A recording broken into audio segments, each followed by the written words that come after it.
Brian Harrison was recruited by the Trump administration to serve as Chief of Staff for the Department of Health and Human Services and deliver an America First agenda. Brian helped to slash job-killing federal regulations, also played a role in getting the incredibly successful Operation Warp Speed up and running. He is now running for the Texas 6th Congressional District to replace Ron Wright, who recently passed away. Mr. Harrison, welcome to the Chris Salcedo Show. Chris, good morning. So good to be with you. Thanks for having me. Great to have you. As you know, as you heard from Governor Greg Abbott, Texas is opening up, due in large part to President Trump's Operation Warp Speed. What was your role? Well, it sure is. I was excited to see Governor Abbott doing something that President Biden, despite his repeated promises to follow the science and data, will not do, which is say we do not need these coercive and never-ending lockdowns, certainly not here in Texas. So I was thrilled to see Governor Abbott do that yesterday. And yeah, Chris, extraordinarily proud of the work we did in Operation Warp Speed. You know, we got that done in record time. Everybody in early 2020 said there was no possible way we were going to have a vaccine. The same year that this thing really hit our shores. And I'll tell you what, I was in the very first in-person meeting when we sat down in the Pentagon. There were probably about 8 of us in the room with the Secretary of Defense, Secretary of Health and Human Services, a couple folks in the White House, and we architected what ultimately became Operation Warp Speed, where we set a goal of getting a vaccine that was safe, that would be effective, authorized by the FDA, and into the arms of Americans who wanted them. That same year, the media, the Democrats, President Biden himself mocked us, said it couldn't be done, but completely undeterred, we moved forward. We set up a program that, quite frankly, is unparalleled in its success in the history of public health, not just in the United States and the world. We delivered not one, but 2 safe and highly effective vaccines, 95% effective by the end of 20. And before President Biden put one hand on the Bible and raised the other one and took the oath of office, we had already vaccinated over 15 million people, doing about 1 million a day, 2 of which actually went to the new president before he was sworn in, which made his lies all the more shocking when he said on national television and to the world that that when he came into office, there was no vaccines, figuratively or literally. I mean, 2 of them had gone in his arm. Mm-hmm. Understood. Now, we discussed with Governor Abbott, and maybe you can comment on this, because Operation Warp Speed and the efforts of the state of Texas, our numbers are trending down, both hospitalizations and new cases. But here comes Beijing Biden, and he is allowing illegal aliens to be released into Texas without testing them for the China virus because they're coming in by the thousands. He has a Biden-induced and a congressionally caused crisis at the border on illegal immigration that he refuses to admit to.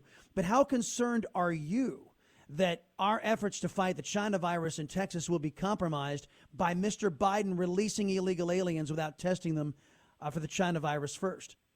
Well, Chris, it's a great question. I mean, could there be possibly any worse time imaginable to pursue an open borders policy than right now when we're finally sort of in the last mile here of solving a pandemic that we've been fighting for a year now. So, no, I can't think of anything worse that President Biden could be doing. He's doing the exact opposite of what we in the Trump administration did, which was to lock down the border, protect Americans. And quite frankly, why in the world right now would we be empowering the drug cartels, the human trafficking, the smuggling that we are really inducing under President Biden? It's one of the worst early executive orders he signed, was to, basically open our borders.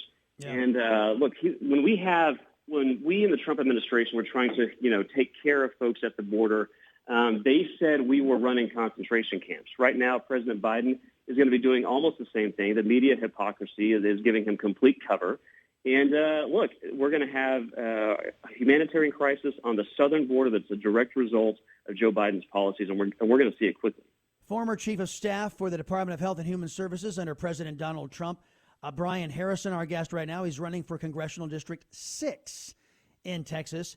Nancy Pelosi, Chuck Schumer, and Mr. Biden working to collaboratively implementing arguably the most radical anti-American left-wing agenda we've ever seen. And that's even including the Obama administration. Which policy, and there's so many to choose from that they're pushing, disturbs you the most? Oh, there's a ton to choose from. I mean, look, one of the first couple things he did right out the gate was reverse the Mexico City policy. I don't care what your view is on abortion, Chris. We should all be united as Americans. The taxpayer dollars shouldn't fund it. They shouldn't fund it here in America. We certainly should not be funding the abortion industry around the globe. So when he did that, it was completely horrifying. He should not ever have done it. We need to oppose that with everything we possibly can to protect our most vulnerable, the unborn. Let's see. He also signed an executive order basically canceling the Keystone Pipeline. Why in the world would we do that when we're trying to strengthen our economy coming out of a pandemic? I mean, that was horrible policy. It's going to kill jobs. It's going to wreck our economy. It's going to harm Texans. Well, yeah, it killed jobs, and look at what's going on with energy prices. You start threatening to cut off supply, and the energy markets already start pricing it in, and some areas of this country already seen a $0.50 increase in gas prices in the 6 weeks this guy's been in office.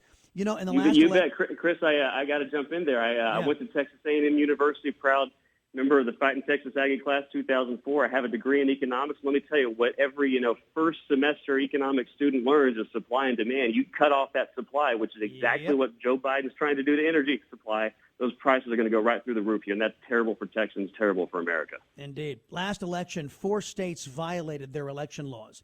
Shouldn't the GOP in those states and in the Congress make sure that the Supreme Court of the United States rules on a very simple question?